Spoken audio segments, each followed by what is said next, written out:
Thank you.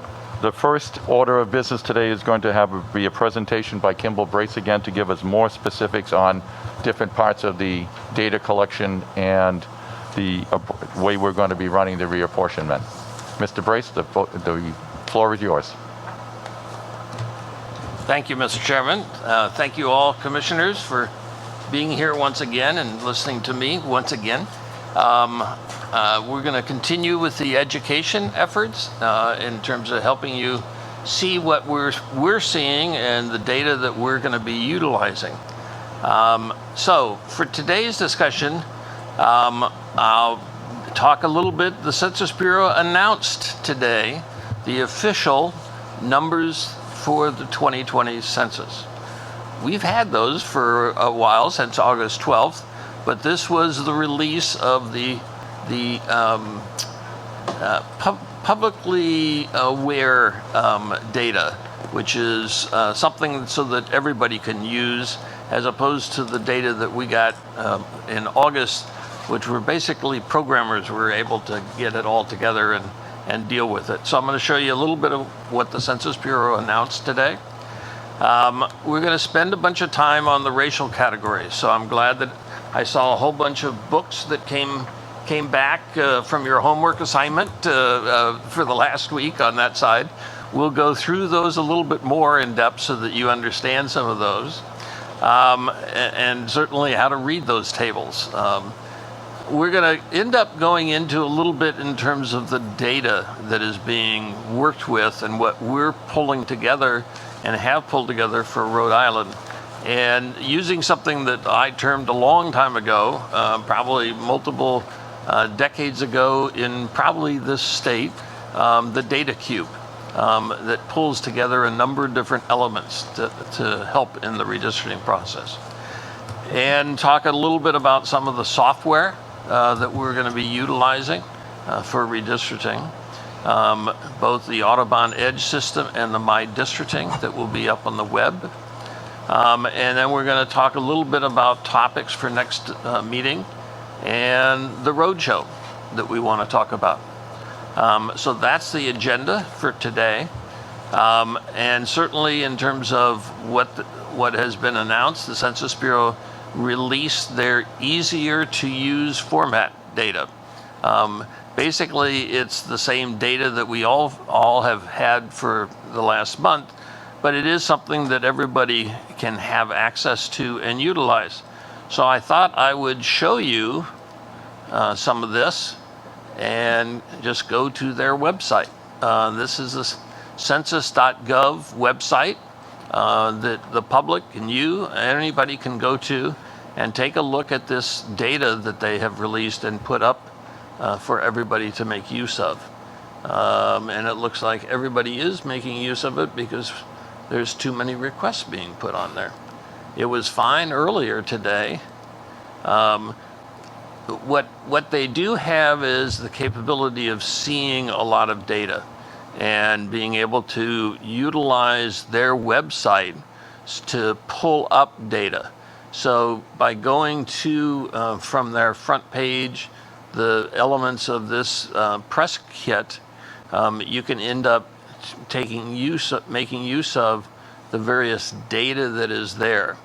And certainly the data tools that they have gives you the capability of looking at any of the data that they have put out.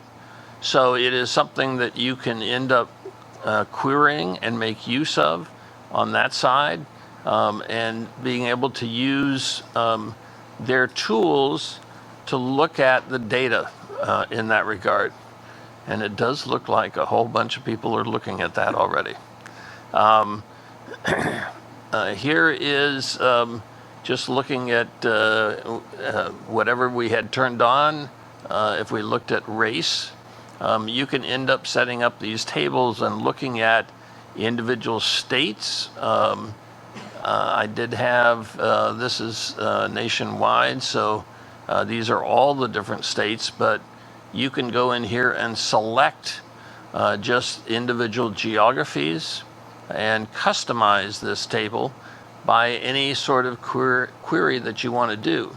So I was going to pull up and look at the state of Rhode Island so that you can see some of your data on that regard.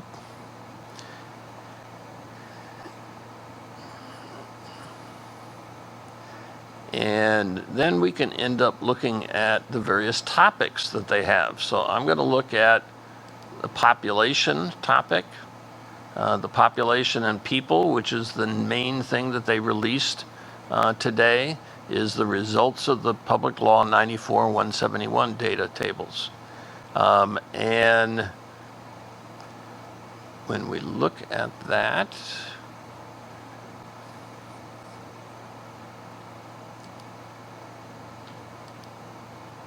yeah, it was a lot quicker this morning. Looks like everybody's gotten onto it. But what we can do is we can see then the racial data and the demographic data that is there.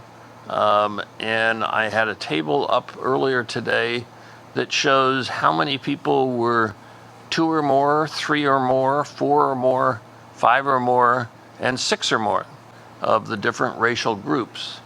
And indeed, there's, I think I saw 455 people in the nation that said they were 6 or more different races. Nobody from Rhode Island. So nobody checked everything off.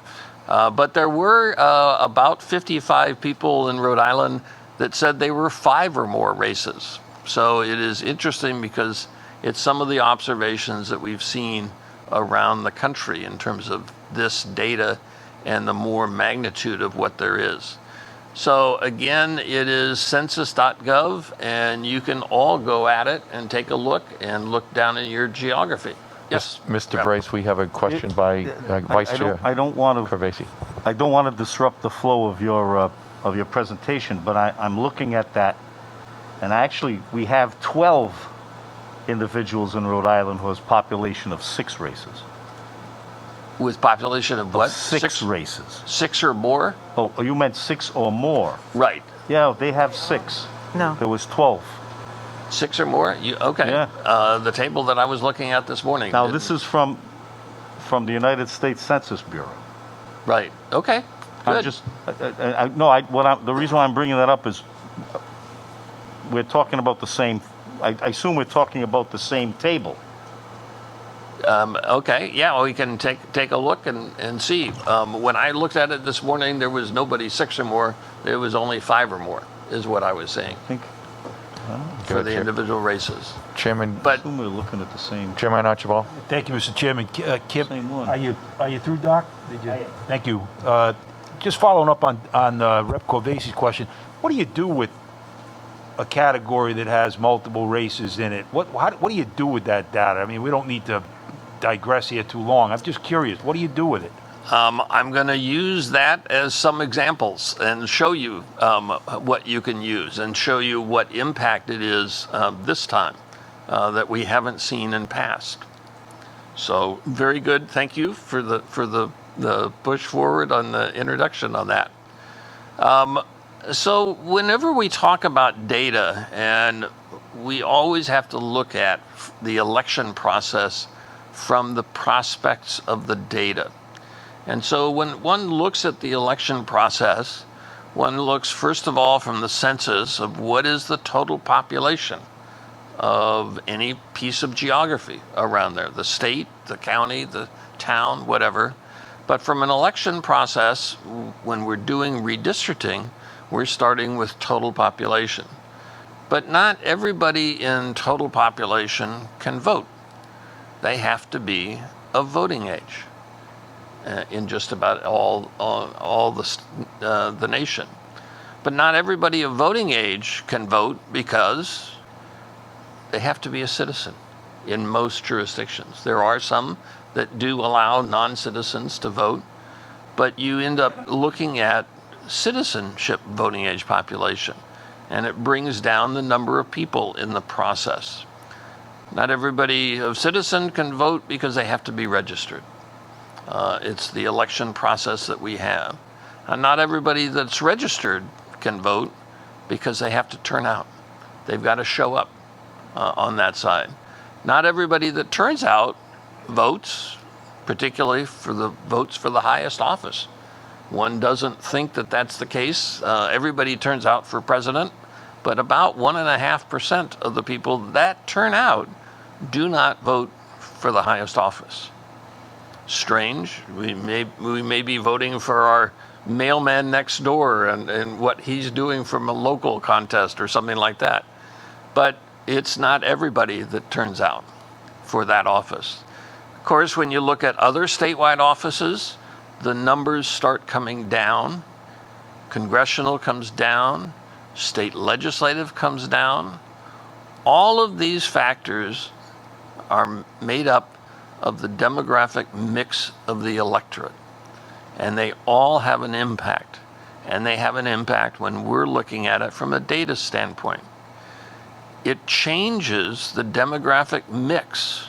The number of whites, of blacks, of Hispanics, whatever, change at each stage, at each step of the stepping stone. So indeed, if you look at the Hispanic population, they're more impacted by that citizenship voting age number. They are brought down much more because a whole bunch of them are not citizens. So they're impacting differently at each step of the process. It is changed by the different geography. Rhode Island is different than California, is different than Texas. But geography within a state also shows different patterns of these stepping stones. And it's something that we try to take into account and look at as we're looking at your districts, at your neighborhoods, at your everything about the state of Rhode Island to understand it a little bit more. And it changes over time. Obviously, presidential elections turn out more people than off-year elections and municipal elections. But all of that impacts the data that we're dealing with, and you've got to understand the dimensions of this stepping stone to help you in redistricting. So that's why we talk about that, and we will continue to talk about as we look at data on that side. It is a very, very important part of redistricting, all of those categories. So I mentioned to you about this data cube. This is the data that we put together for the purposes of redistricting. It's made up of a source of data, and that could be from the Census Bureau, or it could be the political data. That is the source of where we're getting the data from. What kind of data is it? It is different types of data. It is tabular, has numbers attached to it, or it's spatial. It's a geography-related circumstance. All four of those dimensions come together in various elements of this data cube. So we can start filling it in and seeing what there is. Certainly for 2020 with the Census Bureau, on the spatial side, we received the Census Bureau's what's called the Tiger files. That stands for, and this is your first test of the exercise, Topologically Integrated Geographic Encoding and Reference System. So try saying that real quick on that side. Those are the electronic files that tell us the streets, the streams, the railroads, the rivers, every little piece of entity that makes up census geography. And that is in the Tiger file, so that we can use those to start painting maps on the computer and help figuring out where we are. Now they overlay on top of like Google aerial photography and all that, so you can end up seeing a lot more information. When we started doing redistricting in this state in 1983, Google Earth was not in existence. We didn't have aerial photography, and certainly it wasn't very good. And so the census data and the census map was done by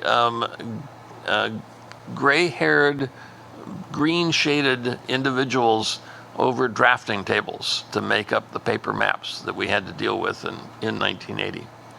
But now it's all electronic and it's a lot easier to make use of and see. There are other boundaries that we need to be concerned about, and the Census Bureau provides an awful lot of them, but there are boundaries that maybe local jurisdictions might have. And you will hear as we go through this process that there are some towns in this state that have very good geographic files that can be utilized, and we're reaching out to them to help define some of the geography. Cranston, I know, I've talked with the town clerk down there. They've done a great job in trying to pull together a lot of things on their side in their town. So there are other boundaries that can be of use to help us in the redistricting process. From the tabular data, the data side of things, this is what came out today and August 12th. It is what's called the Public Law 94-171 files. That is the data that the Census Bureau publishes at behest of the law that was passed in 1974 at the behest of National Conference of State Legislatures, because in 1970, state legislators, having just gone through the revolution of one person, one vote, and had to start thinking about drawing districts as opposed to just using whole counties or whole towns, they ended up starting getting the geography from the Census Bureau and suddenly said, I don't understand what census tracts are. I don't understand what you're calling block groups. That's not geography that I, as a politician, as a member of the public, recognize at all. What election officials look towards are the things that you understand, the precinct boundaries. And that's what you are very cognizant of, where they are. So 94-171 was passed by Congress in 1974 to put in place a mechanism so that your geography could get into the census geography.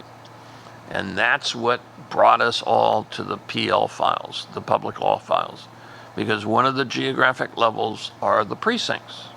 And over the last 2-3 years, we were involved in the state of Rhode Island to map out every precinct in the state, map out all the changes that had happened during the decade, so that we had that information and could provide it to the Census Bureau, so that when they released the numbers on August 12th, we had numbers by precinct, let alone by town or by block group or by tract, but we made use of those ones by precinct.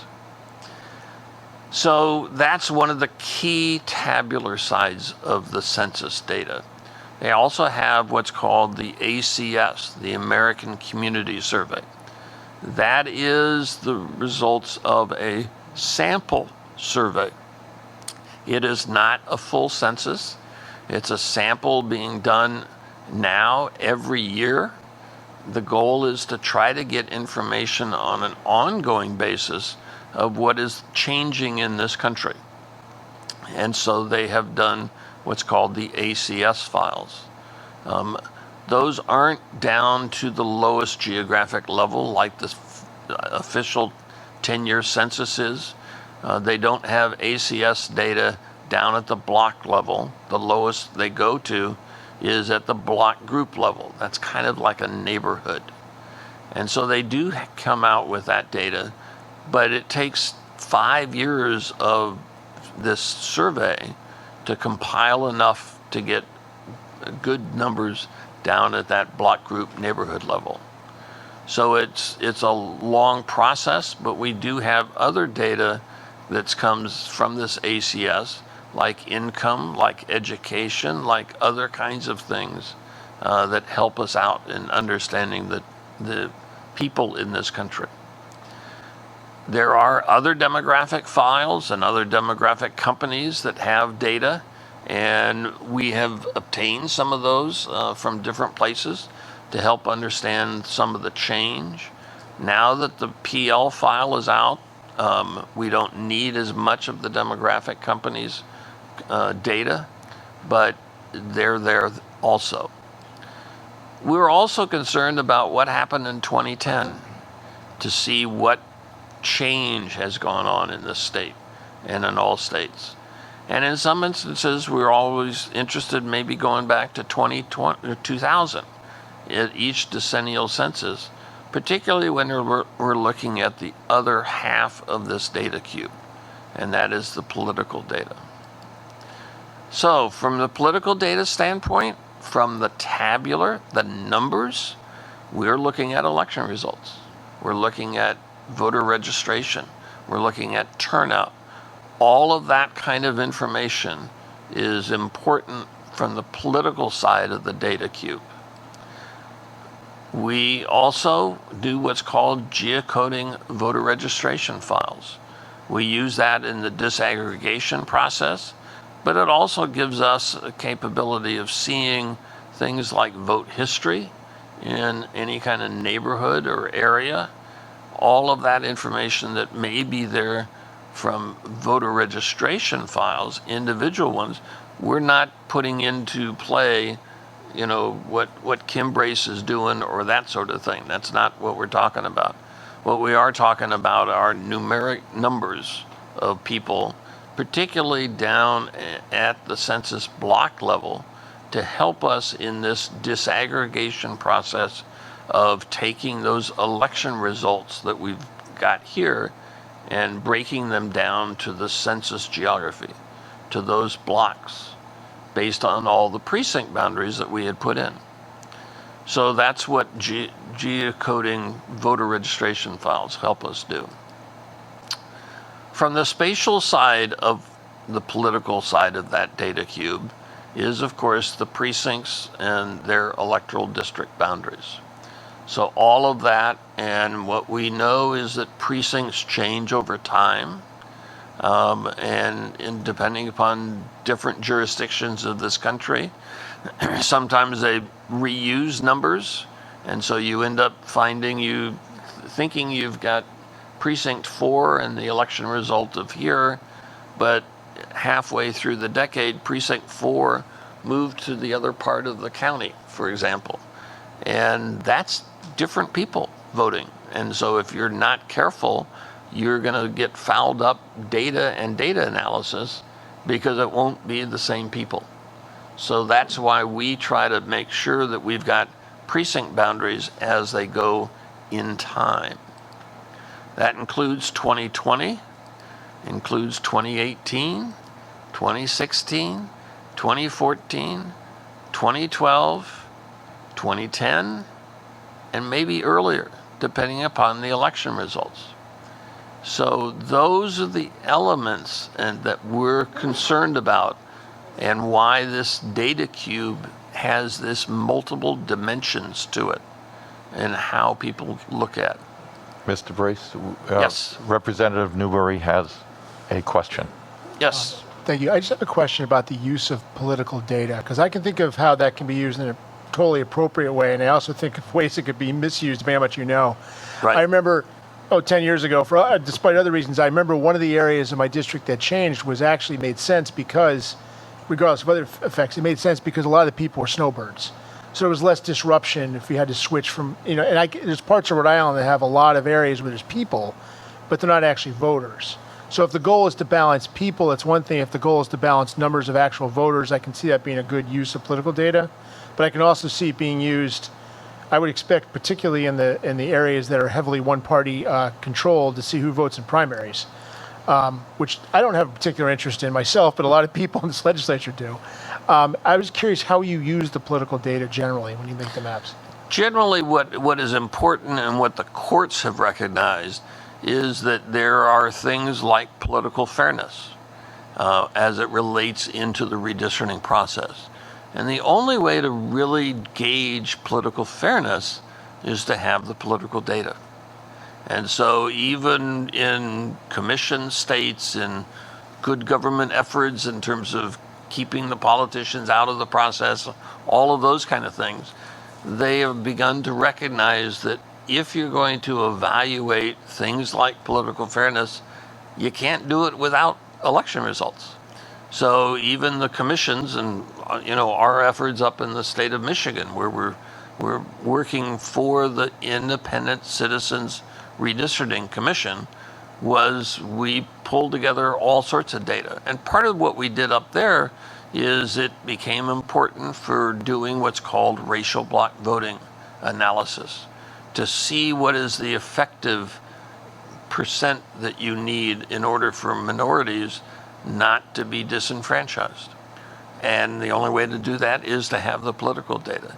So I can understand there are some concerns about it, but it's important to have it there so that we can answer those kind of things. How much, like when you say political data, what exactly are you talking? Like, for example, in an urban area like Providence, where much to my chagrin, the Republican Party is a non-competitive entity.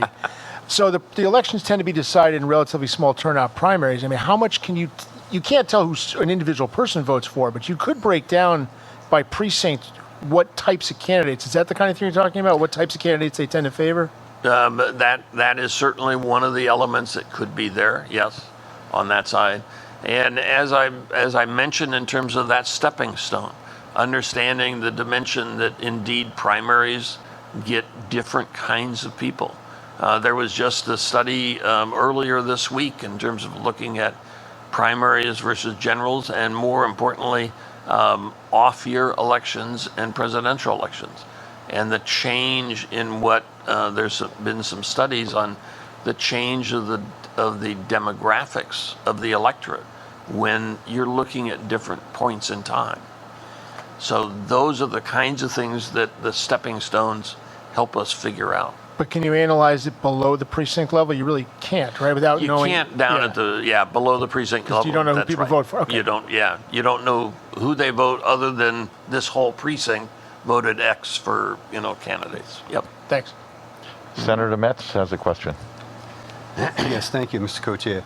Yeah, Mr. Kimball, as I'm trying to get a handle on the multiple identifications, so other than doing a DNA test and checking my roots, so the concern is that process, will it dilute the minority numbers? And so that certainly that would be a concern of mine. And then the other piece is, would the neighborhood be taken into account? So my father may be one thing and my mother may be another. I put them both on the census. Now, how is that going to impact as you go through the data and disaggregate the data? How is that going to be impacted? For example, if I decide to live on my father's side of town, which may be one group, or I decide to live with the family on my mother's side of town, which may be another, how is that all worked out through this process? I need to know that, but my concern is diluting the minority voting strength. Sure, absolutely. I will say this week, like last week, you guys are so good at prompting the next slide for me. You did it great last time, and Senator, you're doing it again for me on what I'm going to show next. Understanding census racial data and how it can be used in terms of this redistricting.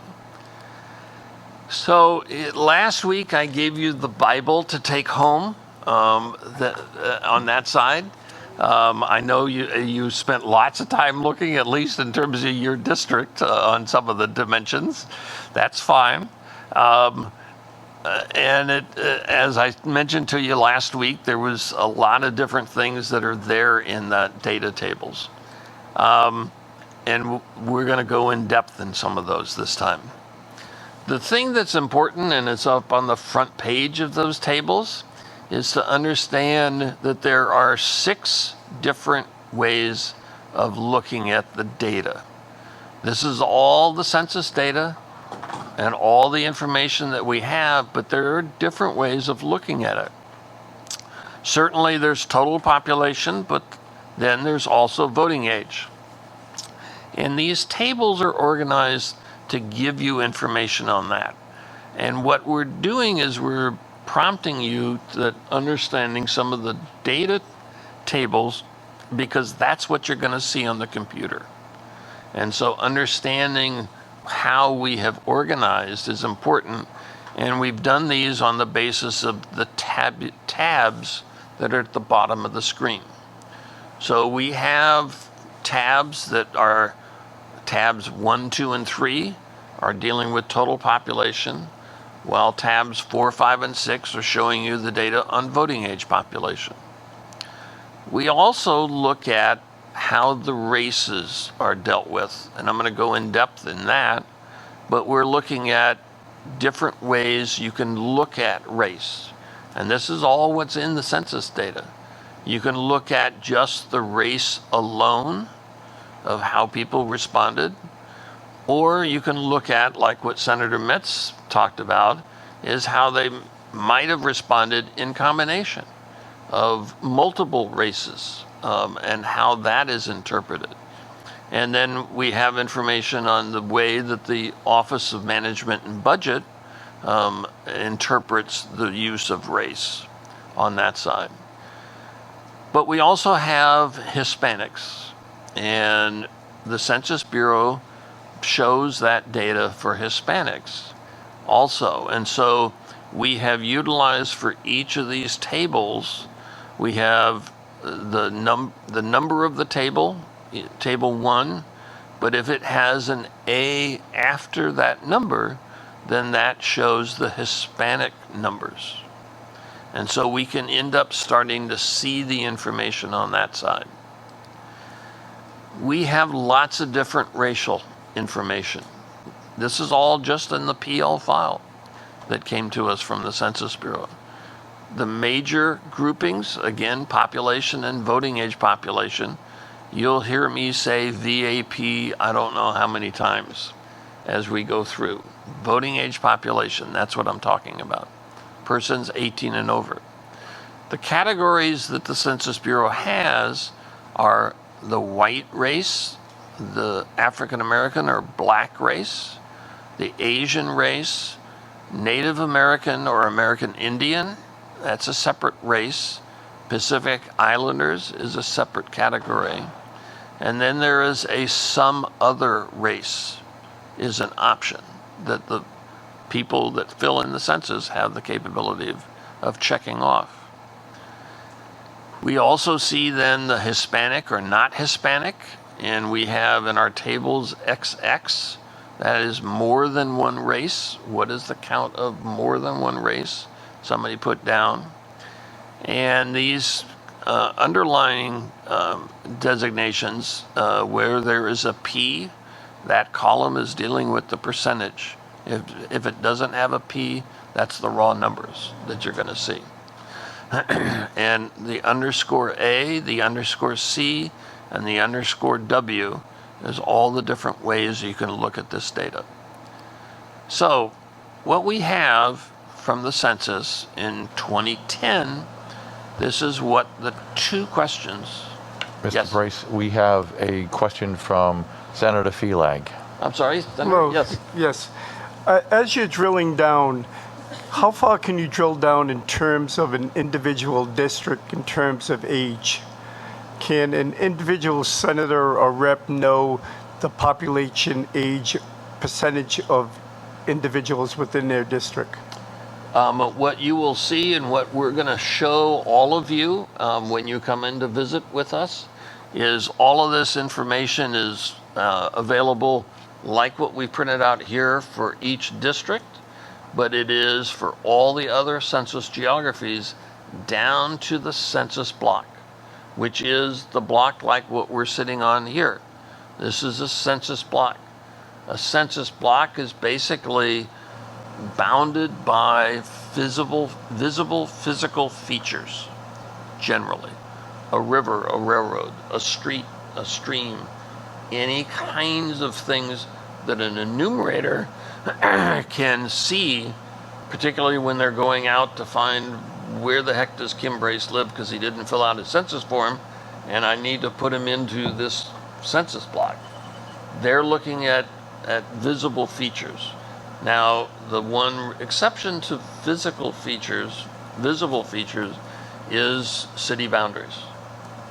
they're not visible. We don't have streets, painted different colors for different cities or that sort of thing. But what you're trying to say is that there's going to be multiple census blocks within each individual's district. Yep. And so- you're going to be able to drill down to the census block, the age differential of those census blocks. Yes, that's correct. So as a senator who might have multiple blocks, I would know each of those individual blocks of what the constituent age is, or breakup of the age within that district. Of the age census. and the race, yes. Okay, And so what we have on the computers when you'll come in to visit us, because we want every member to come in and visit with us, and we're putting this data out not only on our computers, but also on the web, so that members of the public can look at this data and see what there is in terms of all of that kind of data that I've been talking about. So it's important to understand the dimensions of the race and the race question and how the Bureau looks at that. They look at two different questions. Everybody is asked two major questions. First of all, question 5, are you Hispanic? And in a lot of instances, what kind of Hispanic are you? Mexican, Puerto Rican, Cuban is a separate category you can be categorized as. But it is, the first question is, are you Hispanic? Because Hispanic is not a race. And so you can't get that confused. A lot of people do. We'll show you one of the techniques that we utilize to try to kind of treat them as a race, and I'm going to go through that. But the Bureau ends up saying they're not Chairman a race. Archibald has a Yes. question. Yeah, thank you. Kim, Senator. now that we're here, would you just amplify a little bit more on that? Because I was confused with Hispanic and non-Hispanic. And then you have these other categories of race. Can you amplify on why you make the distinction? Just take that a step further into why it's non-Hispanic and where you're going with it, please. Right. And that is some of the data tables that I'm going to show you on that side is how they're made use of. But basically, because the Census Bureau has not combined these two categories, these two major groupings, and treated them separately, we have the capability of trying to merge them together, but it's also how the Census Bureau releases the numbers. And so we can basically compile them like what we've done to show the relationship between the Hispanic question and the race question. And so I'm going to show you and give you some examples of that sort of thing. In 2010, everybody was asked, what is a person's race? And the major groupings there. The some other race was there. Let people write in what their other race might be on that side. But all of those were racial questions, and people were asked that.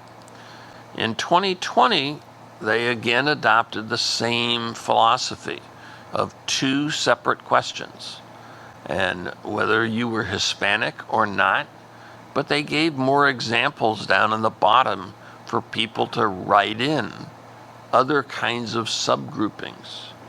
And what we're seeing in the data, both on this Hispanic subgrouping area, but also on the race groupings, a lot more people wrote in their own categorization. They wrote in, checked off white, but said that they were Lebanese. They checked off African American, but said they were Navajo, or whatever the case may be. All of those actually provides a lot more data with the census, but it also kind of confuses things in many instances, because there's so much more of this others that get categorized that it takes some skill to interpret that kind of thing. And that's what we'll end up doing.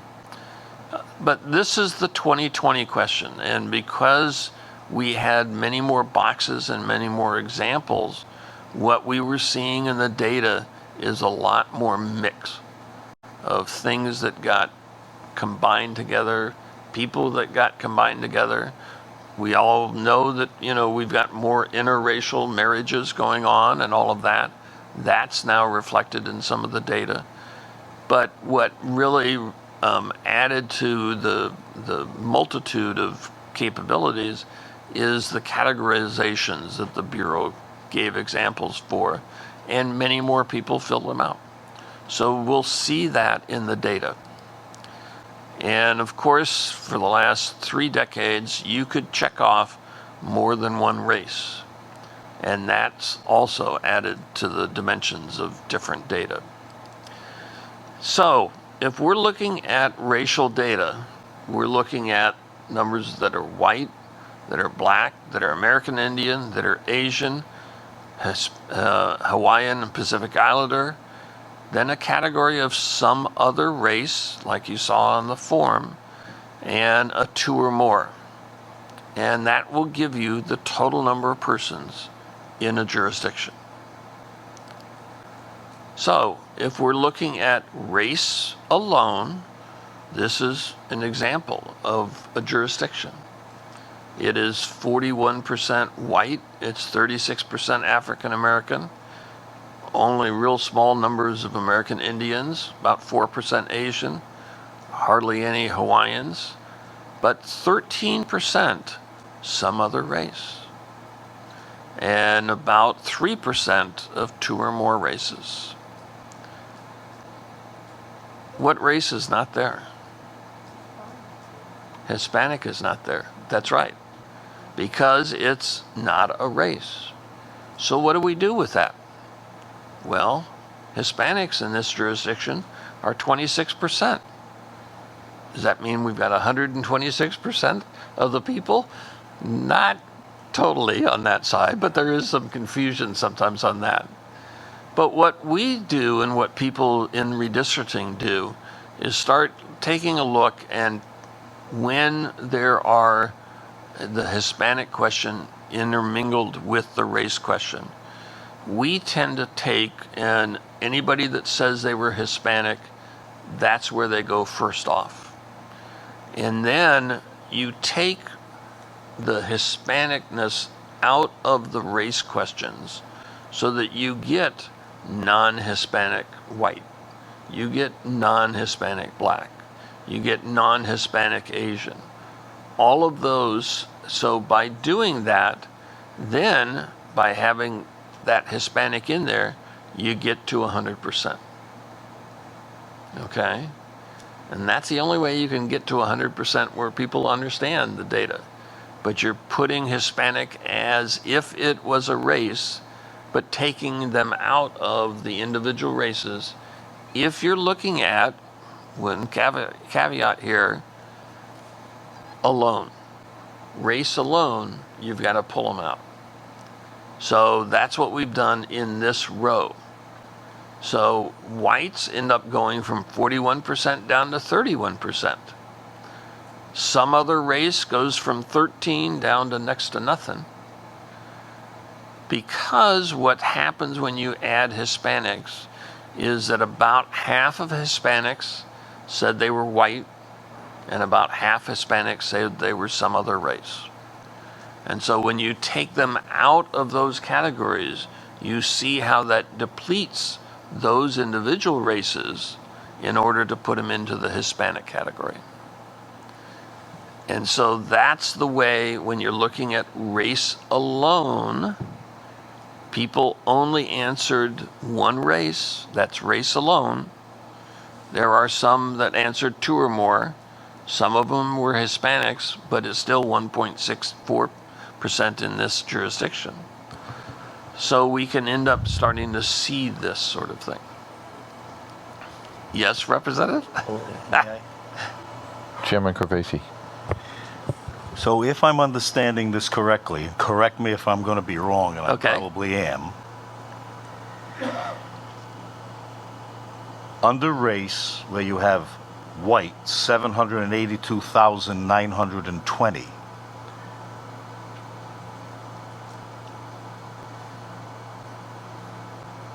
What?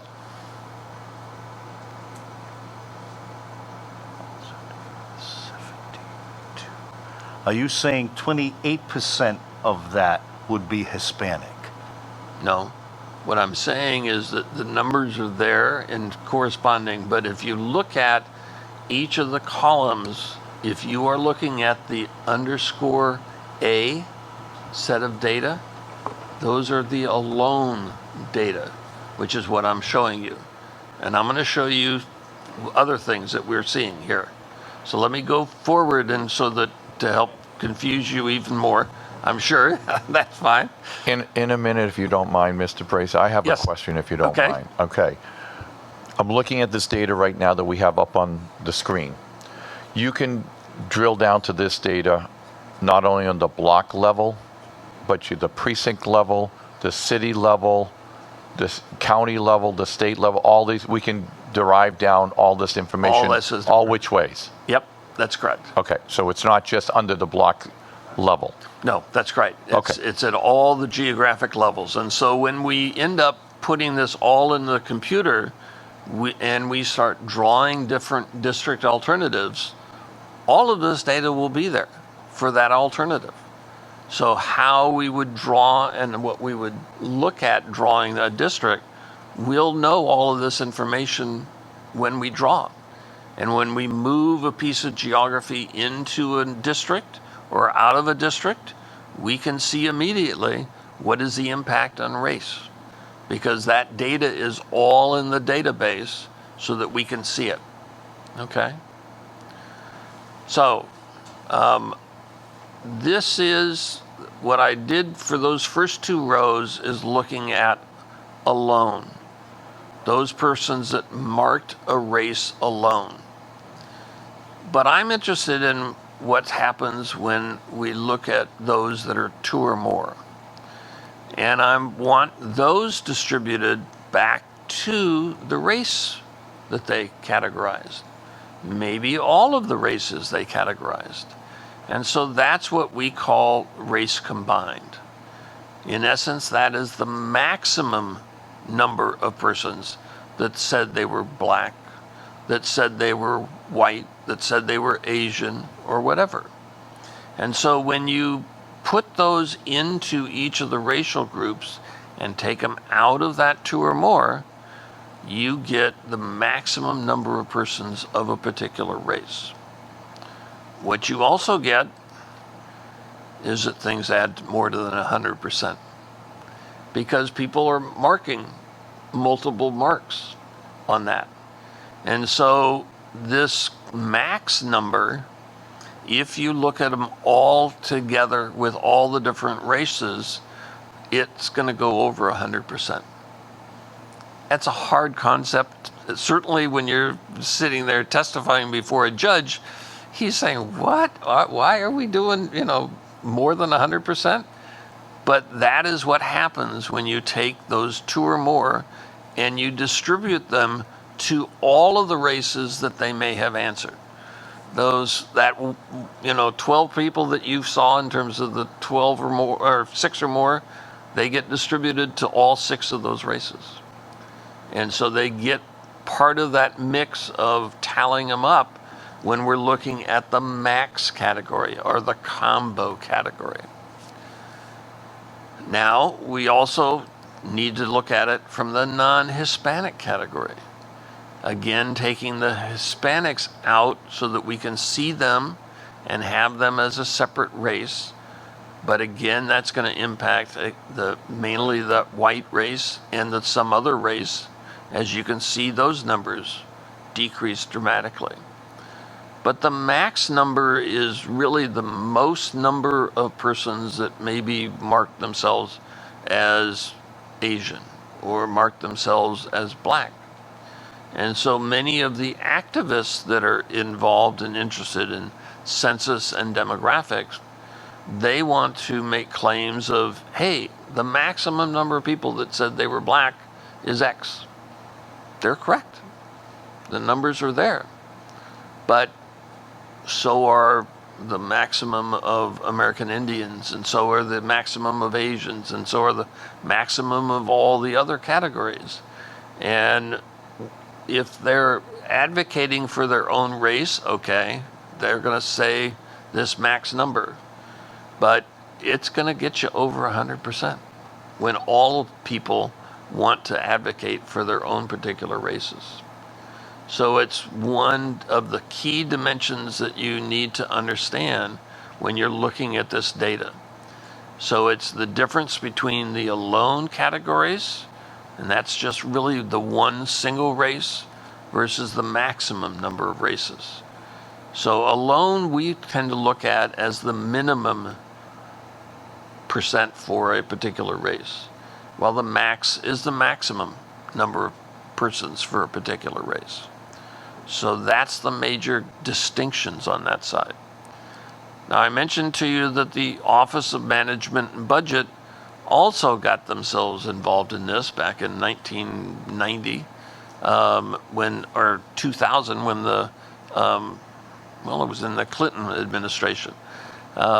They ended up coming in and said, from a federal government standpoint, with this 2 or more capabilities of people answering the census, from the federal government side, what they want people to do on federal government is to take basically the main demographic group that you're investigating, that you're having a court suit about, or you're concerned in terms of water treatment for one group or whatever, and you put the maximum number for that race in that group, and then don't worry about the rest of them. So as a result, you end up with a little bit less than everybody, like this 99% on that side. And when you end up adding the Hispanics, then it still is about 99.5%. So it's basically the OMB is kind of almost to the max, but not quite there. So in some instances, it's an appropriate kind of midpoint or closer to the max, but not the alone. So it's how we look at this data and start to understand. Because if you look particularly on the white, but also in the African American, you see these numbers kind of bounce around. And so it is an important dimension to be able to understand and know. And that's why all of these are part of these tabs that we have in the software. So you can see that as we're making changes. Now, what I've just shown you are 6 different categorizations. That's for total population. Same thing can be done on voting age population. And so you can end up seeing the difference that takes place. And yes, indeed, you get more than 100% in the max categories. This is not Rhode Island's data. This is actually data from the city of Chicago, and this was 10 years ago. Okay? But we do know what Rhode Island's data is, and this is it. So we have taken and looked at all of the data and all the different ways of looking at it. And this is statewide numbers of how you can look at race in the state of Rhode Island. Now remember that stepping stones that I talked to you about. These are at the state level, but there are different dimensions of those stepping stones. And you can see both in terms of total population and voting age population. But if you were able to do more complete analysis, even at registration and turnout, you can generate estimates using this kind of thing too, and see what are the concentrations of African Americans in the area as it relates to registration or turnout data. But you've got different percentages to use depending upon which ones you want to use. And so this is where some of this comes into play. But in Rhode Island, you can see, African Americans at most on a statewide basis are 9.11% of the state. Now in Providence, it's a lot more, And we will have that data so that you can see that down at the census block level, as I said. But this is the dimensions you get now. This is 2020. What I had showed you before was 2010. Look at the percent of some other race and 2 or more. This is a lot more than it was in 2010, because more people marked more races and more options because of those boxes that I mentioned to you. That drew a lot more people to those kind of things. So we're now playing with 109% or 108%, on that side. Keep that in mind as we're playing with this information in the state of Rhode Island. And as I said, this is statewide numbers. It's there for every city and town. It's there for every census tract, for every block group neighborhood, and for every block.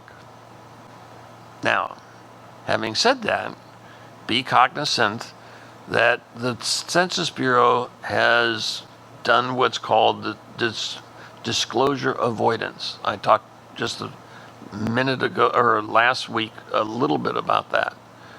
What that is fudging the data, because the Census Bureau was concerned with all of this information and the technology that all of us have now with more powerful computers, that they were afraid that you could start identifying, indeed, the Kimball Brace that answered the census form by pulling together just the numbers. Maybe you could end up figuring out, oh, this is Kimball Brace right here in this census block. He's the one Hispanic, white Puerto Rican that is from Hawaii in this data. In that census block, there's that one person. And that's disclosing what the Census Bureau is sworn to protect, how people answer the questions. So what they have done this time is start what we call fudging the data, disclosure avoidance. And it's particularly down at the census block level. What they have said is that when you get to higher levels of geography, there's less fudging. But at that block level, there's a lot more than there was before. We always kind of knew there was some degree of a little bit of fudging going on, but this time there's a lot more. And so the block level data that you'll see when you come in, because I want to go through each of your districts with you, looking at down at the block level, what do you think in terms of, your neighborhoods, your territories. We want you to come and talk to us about your neighborhood, about your area, about your communities of interest. All of that is important information for us as redistrictors to get. And we're going to get that not only from each member of the legislature, but I'm going to ask the people to come and testify about that also, to try to help everybody understand the dimensions of what takes place in Rhode Island as it relates to data. So these are the numbers for Rhode Island with the PL data that we have. And as I said, we'll have it for every city and town or any precinct on that side. But it is an interesting quandary as we start to analyze and look at how are we going to craft the districts and what do they mean? I know, people say, well, the Democrats versus Republicans, but there's a whole nother dimension of this, of how do we properly reflect the population? Because that's what the Voting Rights Act calls for. That's what the courts have said we need to do. And so understanding that dimension is so important as you put together a redistricting plan in that regard. So again, keep in mind what's on that front page, the way you understand these data tables and the categorizations and the subgroupings that you see particularly in the colored banding that is up on the top of each column. All of those are defined by these shortcuts for you. So you can start seeing what that is, and make sure you look at the very last part of that label on that column of underscore A or underscore C or underscore W, so that you see, is this the maximum? Is it the minimum? Or something in between as you look at this data. Last week I talked to you about population change that is here coming from the Census Bureau. And we saw with this new data what's taking place in the state of Rhode Island. At the township level, as I mentioned to you, the population shifts are rather dramatic.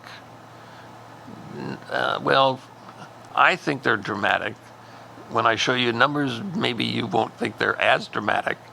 But we are seeing that, for example, Narragansett lost population. And that's going to impact us as we draw districts. Foster also lost some. Only 137 people, but it's still a loss on that regard. When we look at the analysis of census data and we look at what we call legislative district allocation, this is the number of legislatives or legislators that go into the geography. And what I mentioned to you last week was indeed the shift of population from South County, from the southern part of the state, up north. Enough so that what we're seeing for House of Representatives, a whole half of a seat is going to go up north. It's going to come out of the other four counties, and it's going to go up into Providence County. For state senate, it'll be a quarter of a district. Not a lot, unless it's your seat on that side. So the shifts are going to end up, people in the southern part of the state, their districts are going to have to grow and grow up into the northern where there's more population. Those districts up north are going to have to shrink because they got too many people to balance out the population. So those are some of the dimensions that we're looking at. When we look at it down at the town level, there's not dramatic differences, but there's enough differences. Warwick has always been something that we've seen over the decade of losing the capability. And right now, for House of Representatives, Warwick is looking at a quarter of a district being taken out of Warwick as it stands right now. Now, these are overall numbers. You got to also keep in mind that all of your districts aren't drawn only within an individual town. And so these are kind of overarching numbers, but it also depends on how the districts were created 10 years ago. And there are things that go across towns. But from an overall just numeric standpoint, this is what we're looking at on that side. So Providence will end up gaining a third of a district for the state house and almost 20% of a district for state senate. So you're seeing again that shift of the population and representation coming up from South County up north on that side. Cumberland is impacted, as I said last time. They have the most gain percentage-wise of the state. And so you're seeing some of that. But Narragansett is the most loss. And it looks like almost 1/15 of a seat being lost in Narragansett. Do we think that's from the students at URI not being in school at the time because of the virus? That is my early gut seems to think that, and that is why one of the things we're going to try to do when we go on this road show is go down there and take testimony. Have people come in and say, yeah, I was kicked out of the dorm and I didn't fill out my census form, or whatever the case may be. You know, get administrators to come in and talk to us of what they were seeing. You know, the Bureau tried to make up for the problem of the COVID and happening right then on Census Day, but they have also admitted that group quarters, which is a college dorm, that's group quarters, was one of the most dramatically impacted from the COVID. Their early studies are showing that. So is that what's happened in Narragansett? That's what I want to ask people that. And that's why we're going to try to go down there as part of our road show on that regard. Yes, Senator Sosnowski? Thank you very much, because I live in South Kingstown, you know that. Yep. But when we looked at the other maps, the town of South Kingstown itself did not, it looks like it did not lose a lot of population, just Narragansett. And the university is housed in the town of South Kingstown. Right. So I think it is important to hear from the folks down there, because has Narragansett, have people, have they left like during the winter months or whatever and gone to Florida just to rent their homes out? Their homes out, right. To students. But so I guess I'm a little confused. I'm not confused about Narragansett. The figures are what they are. But for South Kingstown, it looks like the population grew or remained more or less steady around university. So. And so that's why we've got data down at that localized area, and we'll be able to take a look at that when you come in to see down at the census block level, Okay. what is the numbers. Right. You know, my concern down in college areas is what's the impact of this disclosure avoidance circumstance? Is that causing problems on college campuses? That's kind of a hidden circumstance. You know, we're seeing that elsewhere around the country. Okay. And people are reporting that. So I'm interested in hearing the town demographer, if there is such an animal down there or whatever, to talk about, you know, what they're seeing on their own evaluation of data. Okay. So yeah, I think that's important. All right. Thank you. Thank you, Mr. Chairman.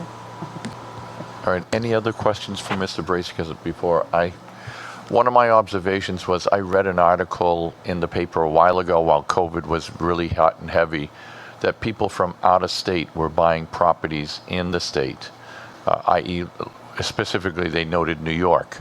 And my belief is possibly part of the loss in Narragansett is they're using it as a second home instead of a primary. So now we're people that were primary there and we're voting in that district. Now we have it out-of-staters that are now taking over and are using it maybe 3 months out of the year. Out of the year or something like that. Yeah. Correct. No, so that's true. that would be involved And in may this. not have been there in April when the census worker came and knocked on an empty door. Right.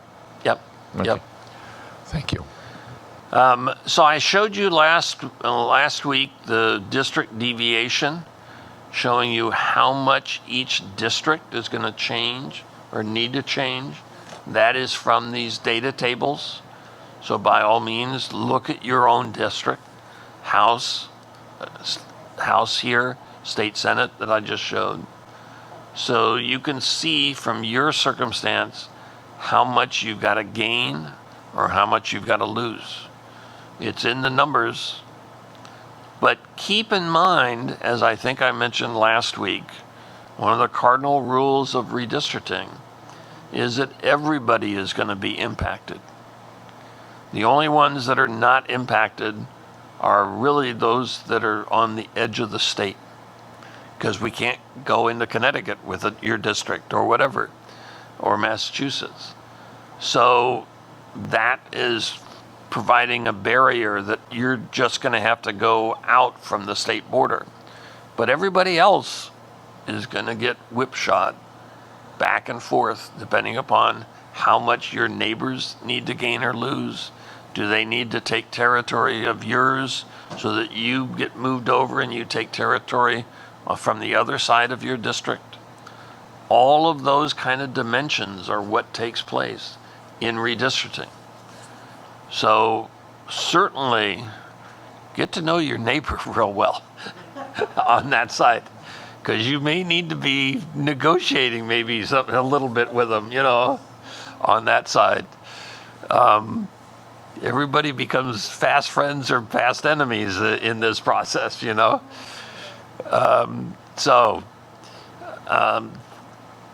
As I mentioned to you last week, we have up and running the redistricting, redistricting.org. We've gotten a couple responses from people that have signed on and expressed interest.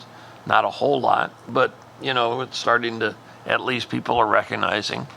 And so we'll continue to mention it and talk to people and say, you know, this is where you can go to get information about what the commission is doing.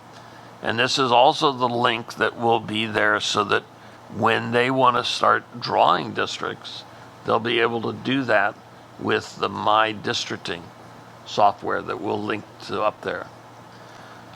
And we'll show that both My Districting and the Audubon Edge when we meet again, because we're still in the process of getting all of the Rhode Island stuff up there. But it'll be up there pretty quick on that regard. Now, future meetings. Next week, we are going to have Reed Weatherby. Reed is an attorney that I've worked with for probably 3 decades. He is deep in understanding of redistricting law, and so he's going to come and talk to us about redistricting law and things that you as a commission need to be cognizant of in terms of what the law says, what you can and cannot do, and how you can draw and all of that. So Reed is going to come and talk to us all next week. He ended up serving the same role 10 years ago for the last commission. So he's well steeped in Rhode Island law, even though he comes from Massachusetts. We're also probably going to bring in an expert on racial block voting. That's one of the elements and considerations. I'm not sure that they're going to find a bunch of that, but we need to know. And so she'll probably do some analysis on that. Again, making use of that marrying together of that data cube of the demographic data and the political data to help in that analysis. I think we're also going to want to have discussions on communities of interest. That's part of the reason why we want to go out into the community to get their views on what is your community of interest? What is your neighborhood? What kind of lines do we need to take into account? Do we, you know, when people look within the town, is there a divide along this street or that street or here or whatever? We need to understand that. We can show it on a map, we can look at it, we can utilize that information, but we'd like to get people to talk about that and talk about, you know, you guys as legislators may know that information, some of it, which is good, and we're going to talk with you about that, but we also want to hear from the public on these components to get their input and their viewpoints on that side. We're going to take a traveling roadshow. The first round of that will start, I think, in the very end of September. And we're going to ask you to join us in 5, 6 different cities and towns as we go out to hear the public's input on their communities of interest, on their neighborhood, their observations on the census efforts and the census numbers, like what we talked about in terms of South Kingston and the universities. what was going on in Narragansett, what happened in Bristow, because Bristow was losing a bunch, that sort of thing. And their views on the redistricting, because a lot more people are talking about it. So that's part of what we'll look towards as part of the traveling roadshow. So that will occupy a chunk of October so that we gather information. At the same time, we're going to try to meet with legislators one-on-one to go over your districts and talk about them. Tell us about your district. Tell us about the people in your district and where there are different areas or different communities within your district. That's all important intelligence for us as we try to craft something and put it all together. So the more intelligence we can get from you is all the better for us to be able to draw and try to reflect what people want to see on that side. Keep in mind the cardinal rule, though, that I've always had and I've said for 3 or 4 decades in this state, is that I know I've done a good job if everyone is just a little mad at me. Because not everybody is going to be satisfied 100%. I recognize that.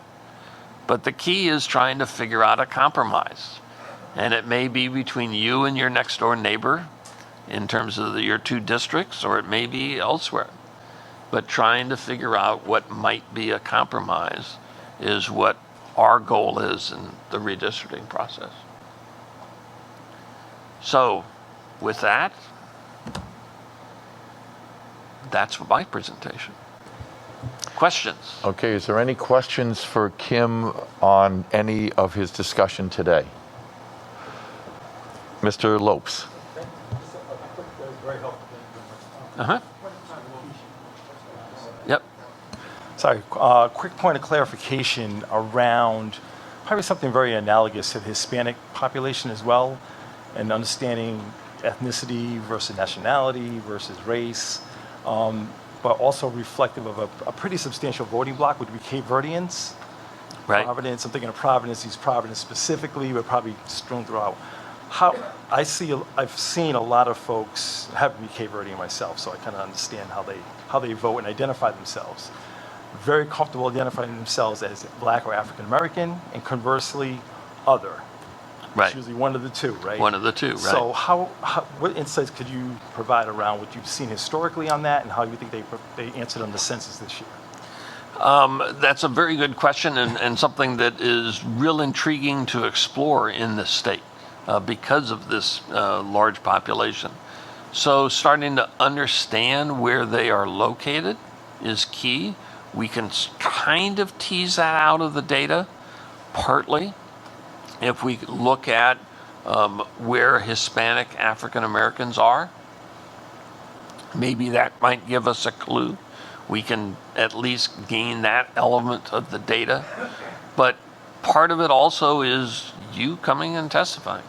Other persons of Cape Verdean, bringing forward, this is where the Cape Verdean concentrations are in Central Falls or wherever, in Lower Providence, whatever. Come and talk to us in terms of where those are. We'll try to marry the data together and explore the data with you to see if, maybe the Census Bureau didn't do a good job on some area or that sort of thing. We need to tease that out on that side. So we want to show you the data and say, does this make sense? Does it not? Clearly everybody in this community was out that day or whatever kind of thing. But that's the kind of information that I think is important to come up with. Thank you. Yep. Any other questions for Mr. Brace? Seeing none, thank you, Mr. Brace. We'll look forward to future meetings and that with you and the data. Yep.